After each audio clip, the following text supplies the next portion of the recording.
Em nome do Pai, do Filho e do Espírito Santo. Amém. Rei celeste, consolador, Espírito da verdade, presente em toda parte, ocupando todo lugar, tesouro dos bens e dispensador da vida, vinde e habitai em nós. Purificai-nos de toda mancha e salvai nossas almas, vós que sois bom. Glória a Deus nas alturas, paz na terra e benevolência aos homens. Senhor, abri os meus lábios, e minha boca publicará vossos louvores. Senhor Jesus Cristo, Filho de Deus, perdoai-me, porque eu sou pecador e tem piedade de mim. Boa noite a todos. Nós estivemos aqui até agora vendo os 11 primeiros livros aqui das Confissões de Santo Agostinho. Paramos no livro 11, porém daremos uma pausa aqui para eu falar de um outro assunto. Tá? Uma coisa comum que a gente percebe quando começa a trabalhar com educação, no geral, é que, principalmente educação filosófica, é que a maior parte das pessoas não está acostumada com filosofia, mas principalmente porque a maior parte das pessoas não está acostumada com leitura. No geral, as pessoas não gostam de ler, porque ler é muito chato, é enfadonho. Às vezes você sente que está perdendo tempo fazendo aquilo. E de fato, é uma coisa muito chata. Eu não vou mentir e usar de quaisquer argumentos demagógicos, porque ler não é legal. Estudar, no geral, não é uma coisa instigante, uma coisa que você fala, nossa, hoje meu dia foi difícil, eu vou sentar numa poltrona e vou ler um bom livro. Ninguém faz isso, né? Faziam isso há 300 anos atrás, quando um dia difícil era, sei lá, um dia que estava chovendo muito, aí a pessoa ficava em casa e conseguia ler um livro. Mas no geral ler é muito chato. Estudar, no geral, é muito chato. E não obstante esse fato, há também um outro fenômeno que é o fenômeno do analfabetismo funcional.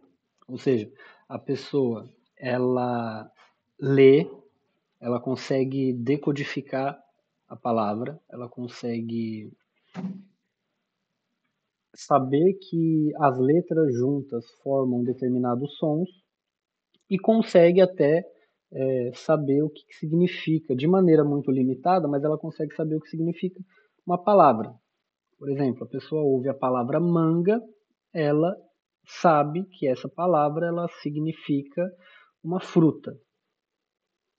O problema, que não é um problema só da língua portuguesa, é um problema de língua no geral, é que as palavras têm os seus significados muitas vezes voláteis. Eles variam de acordo com o contexto. E se você não consegue identificar um determinado contexto no qual está inserida uma palavra, você não entende o que está querendo ser dito. Você lê, você entende uma outra palavra isoladamente, você tem uma compreensão de dicionário, mas você não sabe o que você está lendo. Você não consegue interpretar, você não consegue, de fato, ler um texto. E esse fenômeno, a Bruna aqui, que é professora, sabe que esse fenômeno, ele não é um fenômeno isolado. Ele não é algo que começa agora. Ele é algo que foi sendo construído ao longo de algumas décadas, principalmente aqui no Brasil, mas não só no Brasil, no mundo inteiro. E algumas pessoas, né, chega um dado momento da vida que elas despertam. Elas veem algum vídeo no YouTube de alguém falando de algumas coisas, vê um reel no Instagram de alguém falando outras coisas e fala, nossa, que interessante, que bacana, quero conhecer mais isso. Só que no YouTube, no Instagram, no TikTok, as pessoas têm a profundidade de um pires. Ou seja, não há profundidade nenhuma. Você ouve falar muita coisa sobre muitos assuntos, mas não tem nenhuma profundidade. Você não, de fato, você não consegue compreender um assunto na sua profundidade. Então as pessoas ficam falando muito sobre religião, sobre política, sobre filosofia, mas no fim das contas elas não conseguem discernir, como disse ali, está escrito no livro do profeta Jonas, não consegue discernir a mão esquerda da direita. De fato, ela fala muito sobre muita coisa, mas ela não consegue compreender esses assuntos. Um exemplo recentíssimo, recentíssimo assim, que eu ouvi em discussão hoje, são as pessoas discutindo sobre, eu não sei se vocês acompanharam, o fim da escala 6 por 1. Ou seja, as pessoas estão discutindo sobre sistema de trabalho, sistema trabalhista, sistema macroeconômico do trabalho, estão falando sobre luta de classe, estão falando sobre economia de um país inteiro, mas elas não sabem do que elas estão falando. Não sabem qual que é o impacto econômico, não sabem qual que é o impacto psicológico, não sabem qual que é o impacto social, não sabem de absolutamente nada, mas falam sobre o assunto.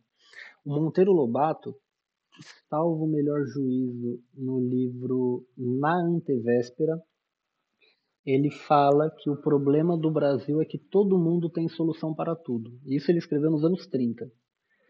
Ele falou, você para em qualquer boteco de esquina e fala sobre um problema, e o sujeito que está lá no boteco bebendo a sua cachaça, ele acha que ele sabe resolver esse problema.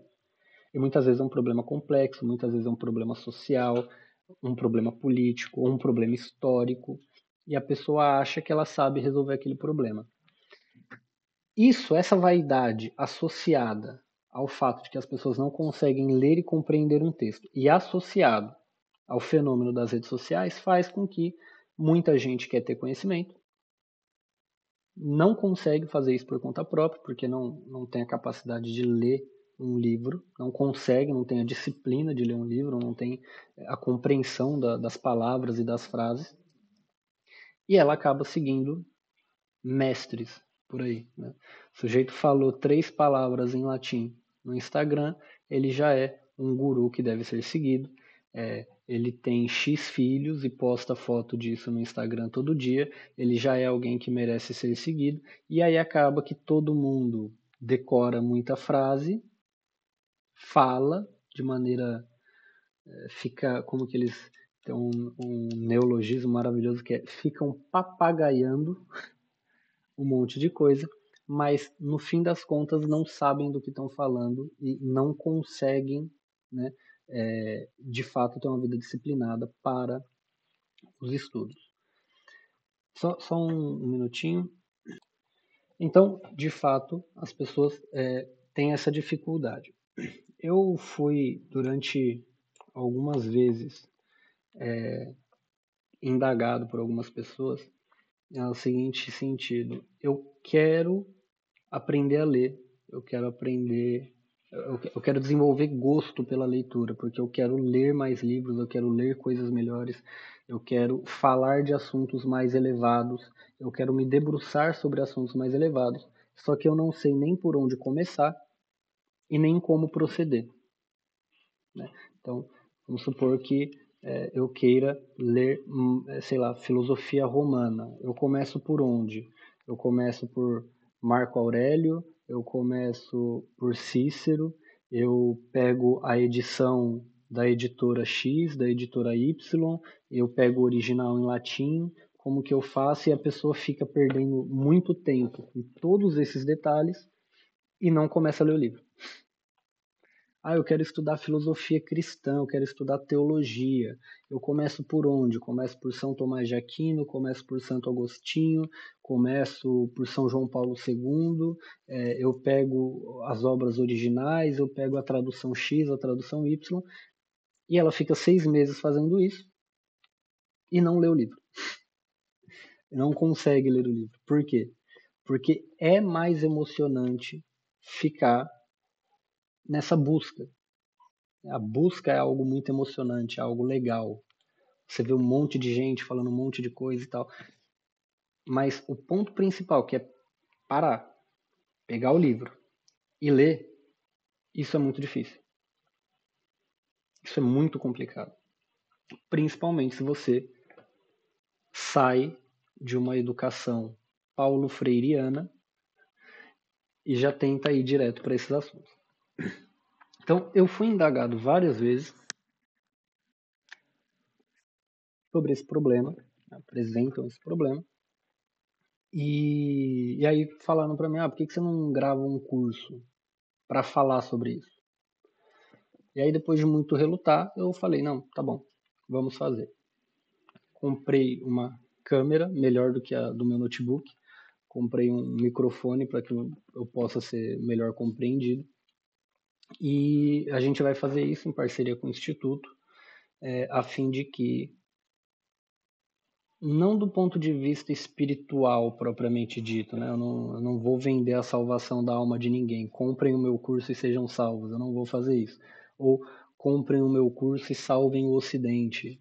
Ou salvem a civilização ocidental. Ou comprem o meu curso e salvem a igreja. Sejam intelectuais. Né? Daí vai sair todo mundo discutindo Mozart, discutindo filosofia clássica, todo mundo vestindo toga e indo passear na Acrópole. Não, nada disso.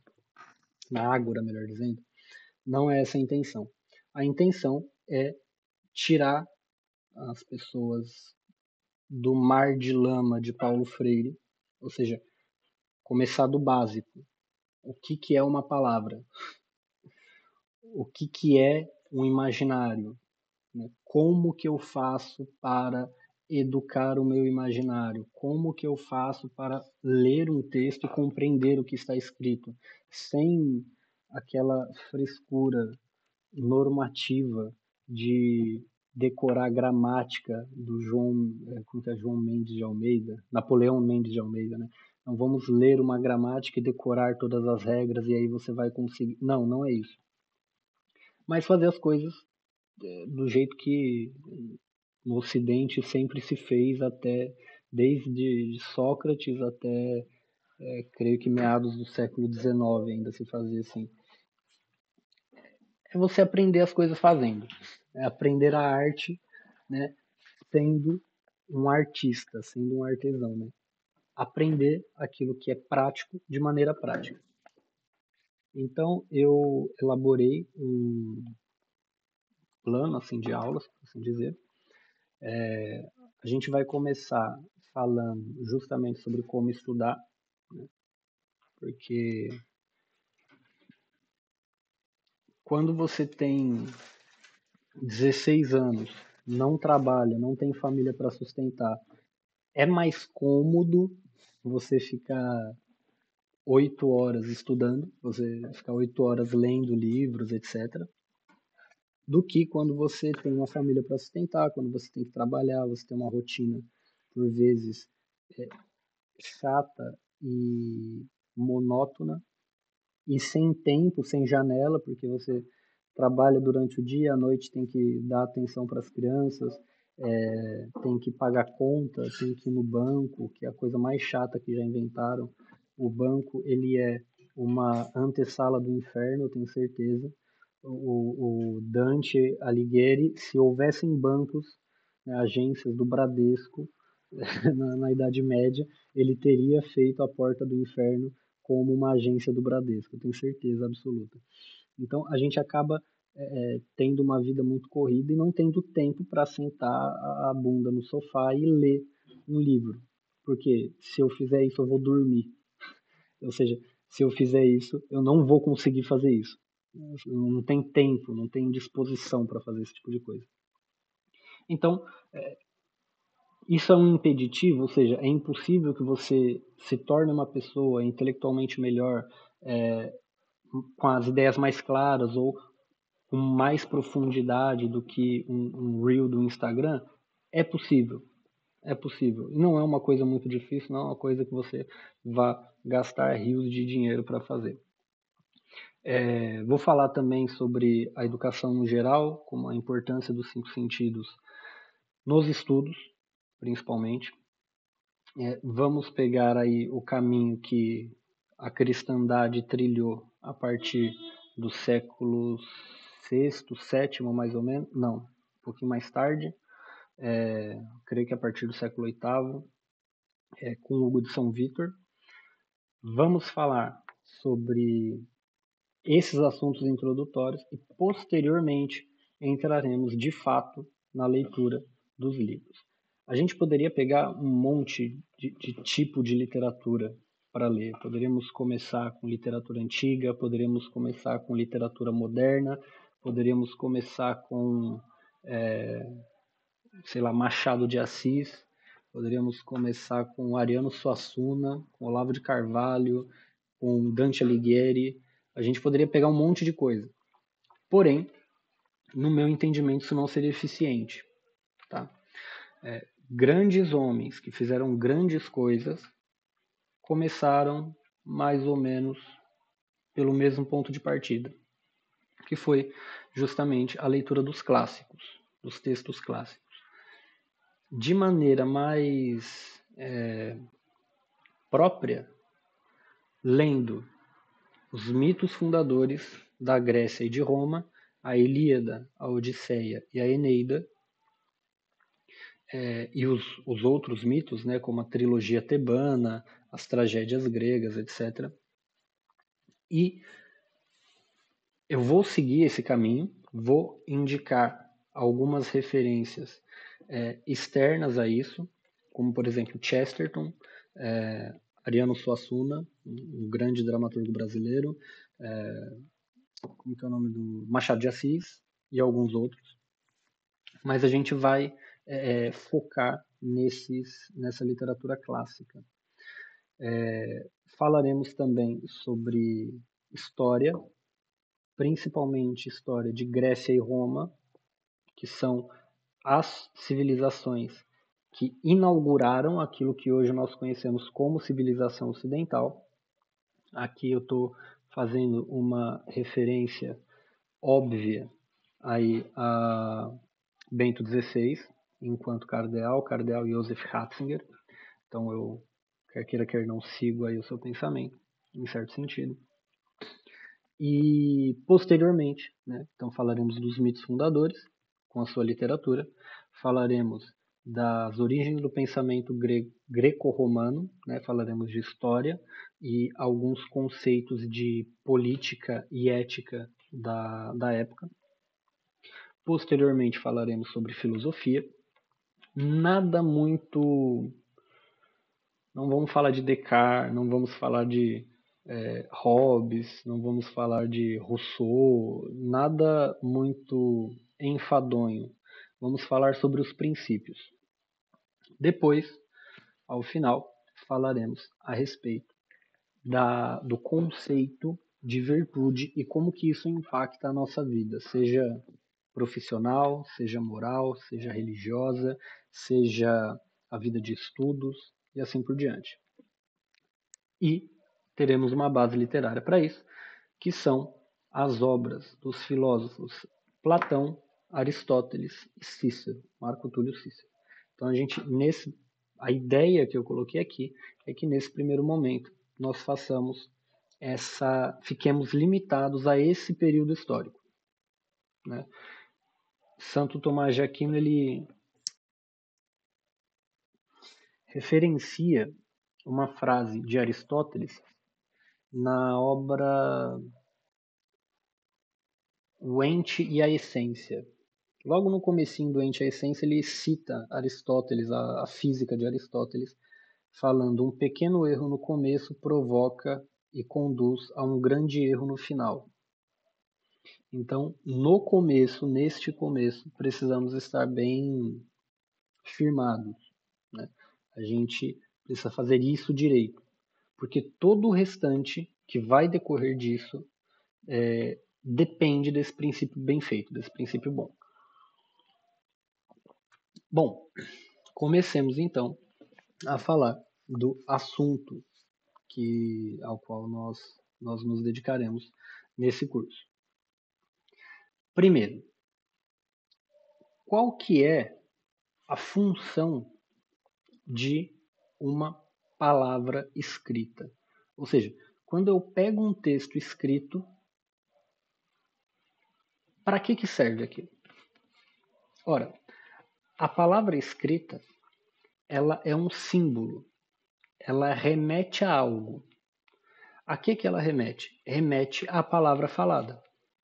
Se não houver uma palavra falada anterior, não haverá uma palavra escrita. Ou seja, a palavra escrita ela não foi inventada, ela não foi criada ex nihilo, ela não foi criada a partir do nada. Uma palavra escrita ela é composta por letras, né? No sistema fonético que nós usamos no Ocidente. Ela é composta por letras. Cada letra é um desenho. É um desenho que simboliza uma outra coisa. Um desenho que simboliza um som. Então, a palavra é um som articulado, porque ela é um conjunto de letras, um som articulado que possui um significado. Da mesma maneira que a palavra falada é um som articulado que possui um significado. Qual que é o significado da palavra escrita? É a palavra falada. E qual é o significado da palavra falada? É possível que alguém fale uma palavra cujo significado essa pessoa desconhece? Se assim fosse, não haveria comunicação. Ou seja, seria impossível que as pessoas se comunicassem. Vou explicar. A forma natural do homem conhecer é, primeiro, ele tem contato com a coisa real, a coisa concreta. E num segundo momento, ele pergunta: o que é isso?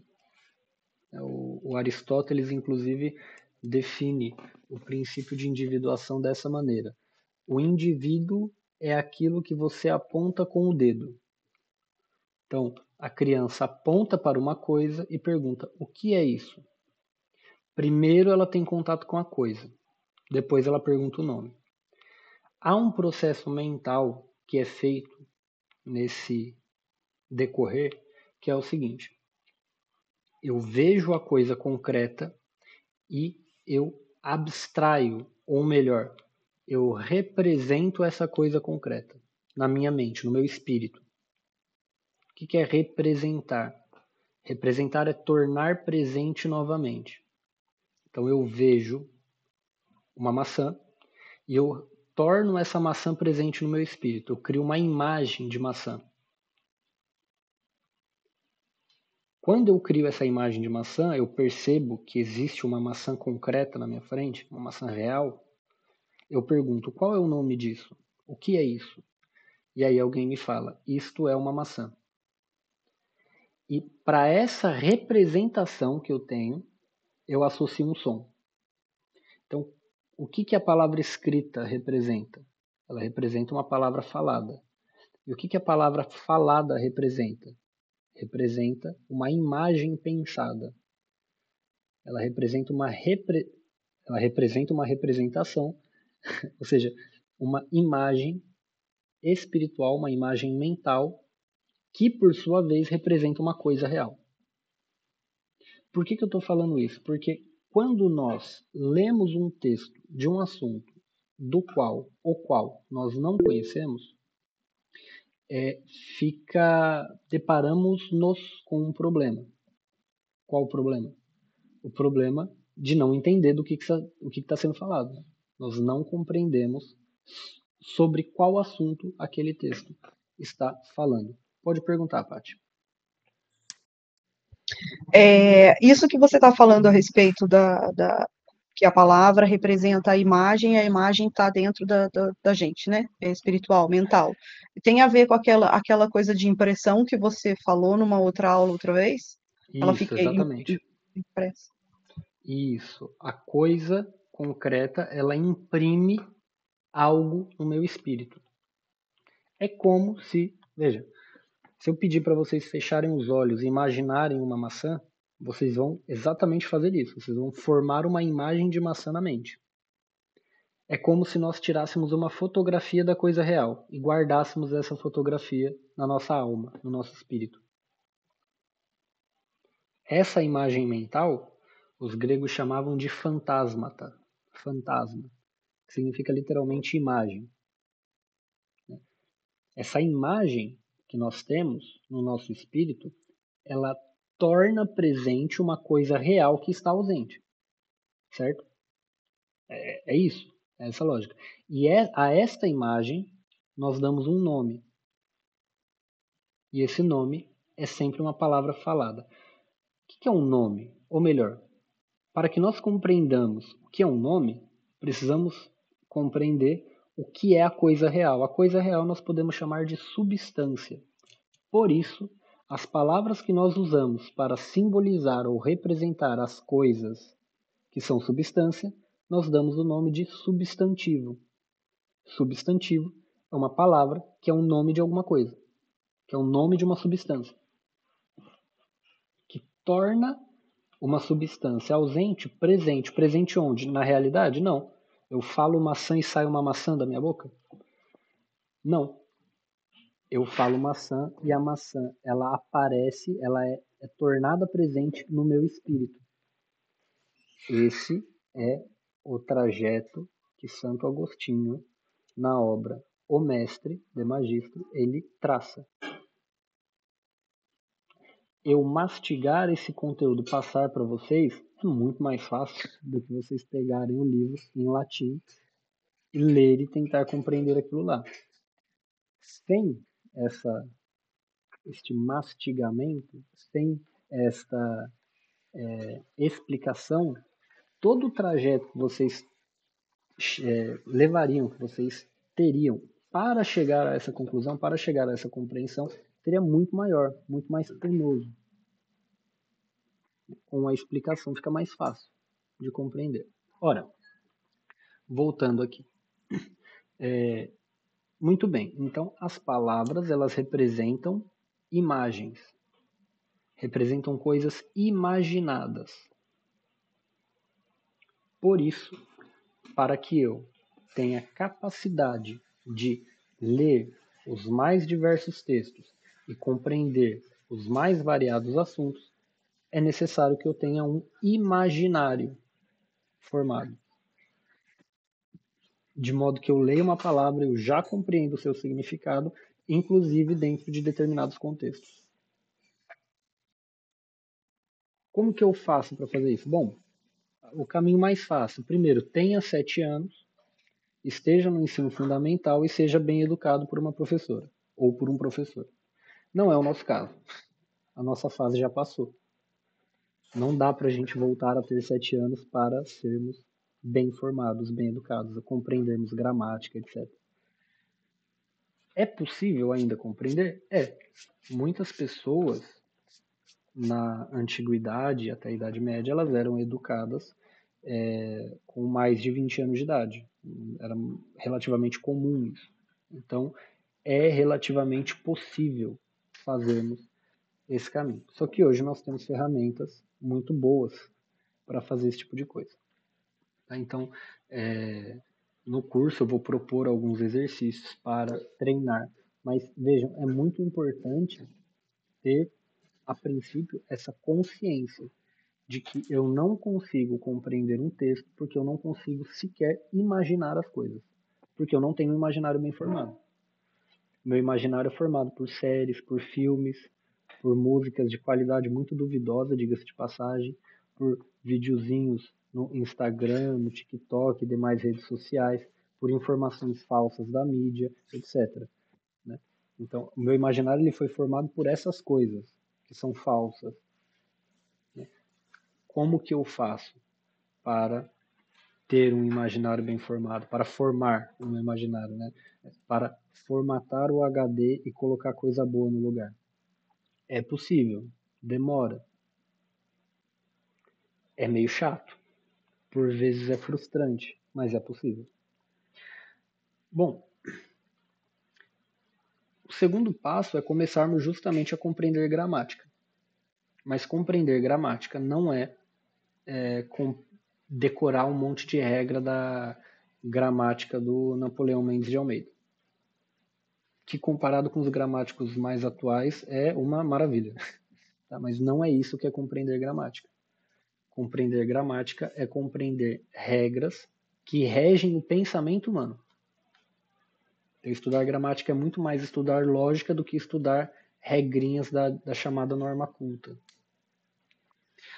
É importante compreendermos o que são substantivos, né, que eu já dei uma palhinha aqui. Substantivo é uma palavra que simboliza uma substância. E os adjetivos, que são justamente palavras que simbolizam abstrações. E compreendermos os papéis, as funções sintáticas do sujeito e do predicado. Ou seja, quando eu digo, por exemplo, Bolsonaro é um genocida, o que eu quero dizer com isso? Por que falam esse tipo de coisa? Por que alguém fala isso? Porque a palavra genocida é um adjetivo, é um predicado, ou seja, é algo que eu estou falando sobre um sujeito. O sujeito eu conheço, eu estou dando para ele um predicado, eu estou adjetivando com uma palavra que tem um determinado impacto psicológico. E eu faço isso para que as pessoas que estão ouvindo essa frase, Bolsonaro é um genocida, que elas tenham determinados pensamentos acerca desse sujeito do qual eu estou me referindo, ao qual eu estou me referindo. E eu faço isso de maneira intencional, para manipular as pessoas. Ora, como que eu consigo perceber isso? Porque, no geral, a gente ouve esse tipo de frase na internet e a gente não consegue entender o porquê que está errado. Você só sabe que aquilo não é certo, mas por quê? Qual que é o truque que está sendo usado? A gente não consegue compreender, porque nós não temos o hábito de formar o nosso imaginário, nós não temos o hábito de fato, nos dedicarmos a um determinado tipo de estudo. E somos as mesmas pessoas que querem arrumar solução para assuntos que nós não compreendemos. Por aqui, dúvidas, perguntas, questões ou apontamentos?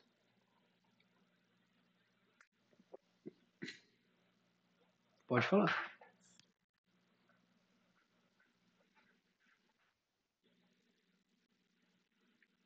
Não te ouço.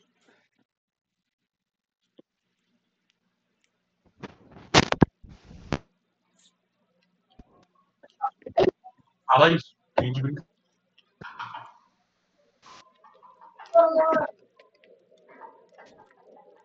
Pode falar.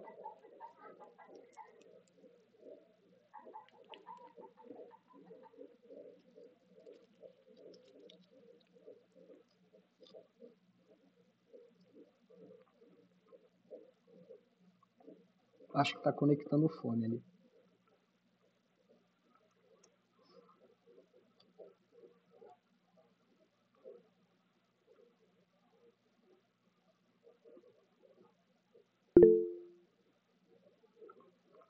Então pode escrever.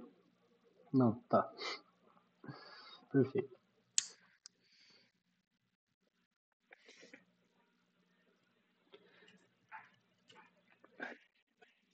Bom,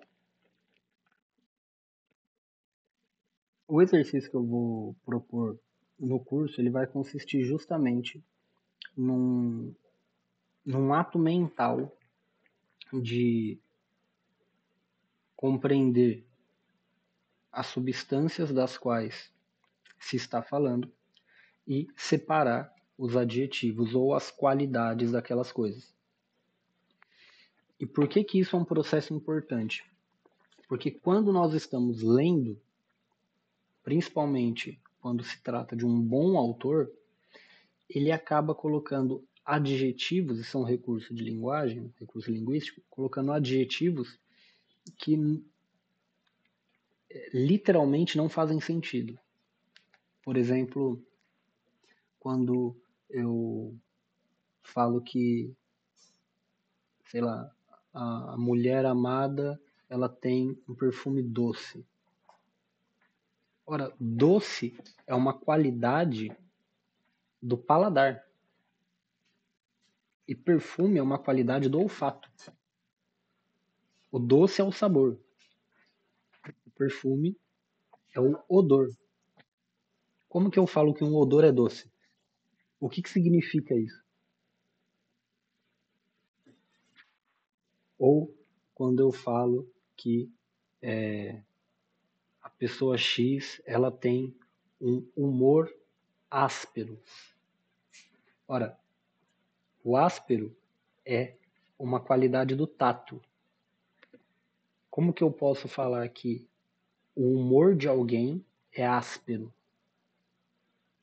O que significa isso? Quando eu não tenho o imaginário aqui, ele é uma caixa de ferramentas para a compreensão do mundo. Se eu não tenho uma caixa de ferramentas para compreender o mundo, eu não consigo compreender um texto. E como eu não consigo compreender o texto, que eu estou lendo, que eu tô dedicando horas do meu dia naquilo. Eu estou dedicando tempo de vida e o tempo não volta mais. Se eu estou me dedicando a alguma coisa e eu não tenho a capacidade de compreender essa coisa, eu me frustro. E aí eu não estudo.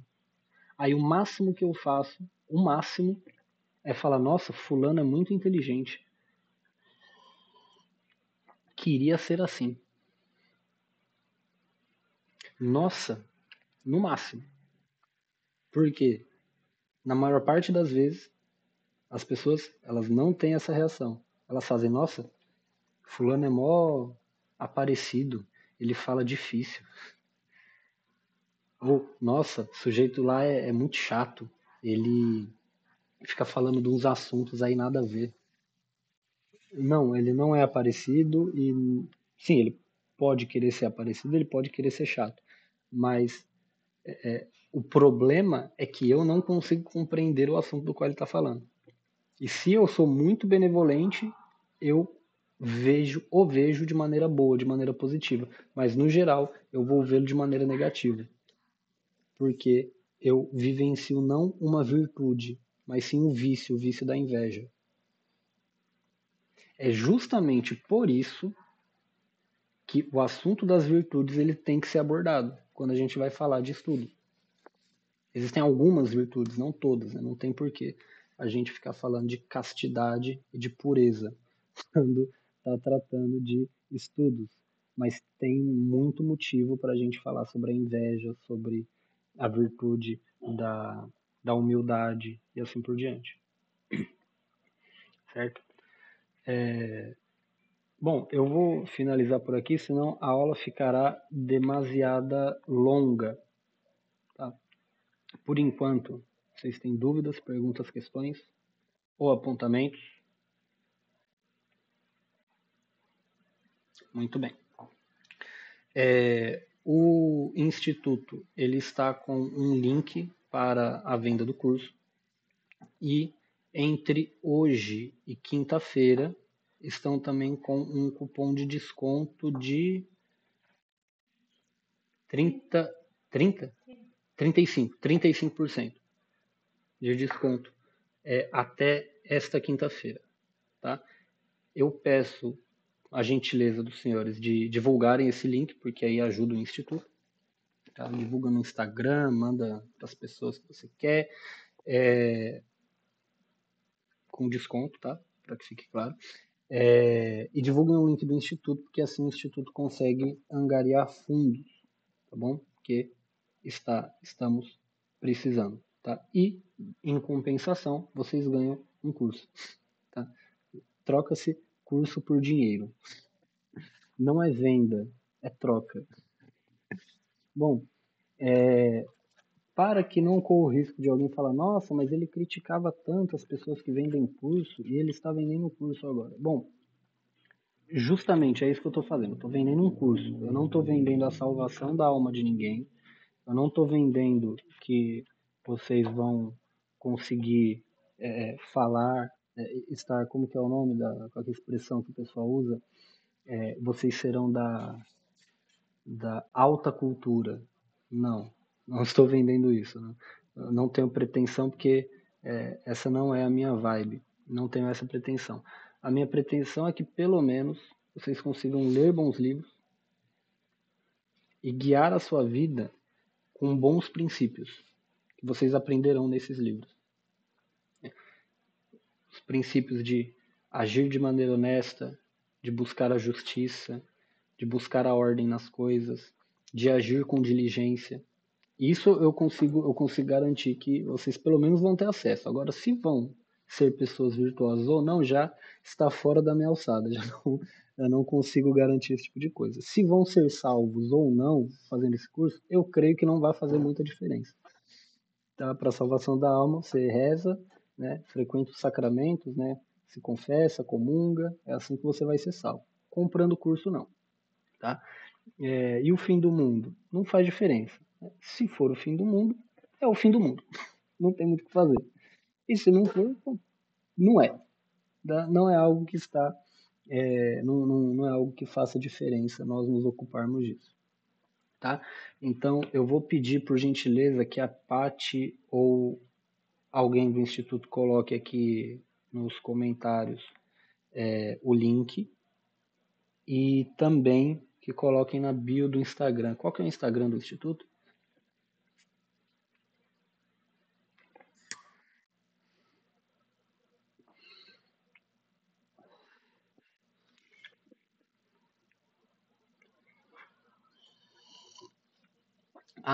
@Instituto La Salle, Instituto La Salle com 2 L's no final. Tá? Então peço essa gentileza, peço que divulguem aí os links do Instituto. E quem quiser fazer o curso, muito bem-vindo. Eu quero fazer o curso, mas eu não tenho dinheiro, tá muito caro, e eu não tenho dinheiro, mas eu quero muito fazer. Manda mensagem para mim que eu faço um cupom de desconto maior, tá? Mas compra pelo link do Instituto. Mas eu não tenho nenhum dinheiro, eu faço um cupom de desconto de 100%. Não tem problema, tá? Mas quem quiser fazer o curso, que faça. Tá? Serão muito bem-vindos. As aulas serão muito provavelmente às quartas-feiras, tá? Salvo melhor juízo, começarei a gravar amanhã, mas aí eu informo com maior assertividade, eu informarei amanhã. Dúvidas, perguntas, questões ou apontamentos?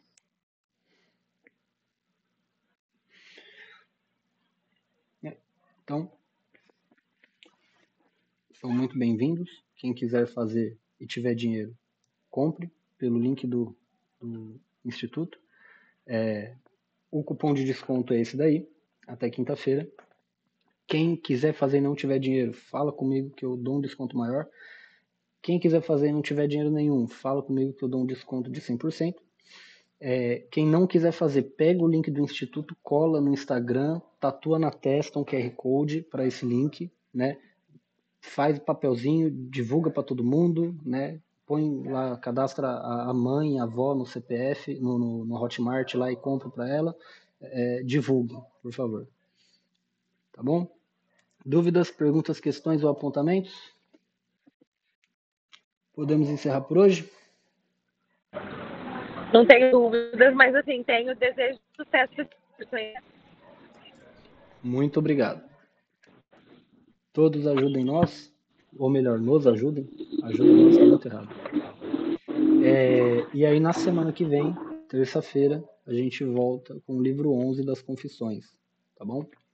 Fiquem com Deus e até mais.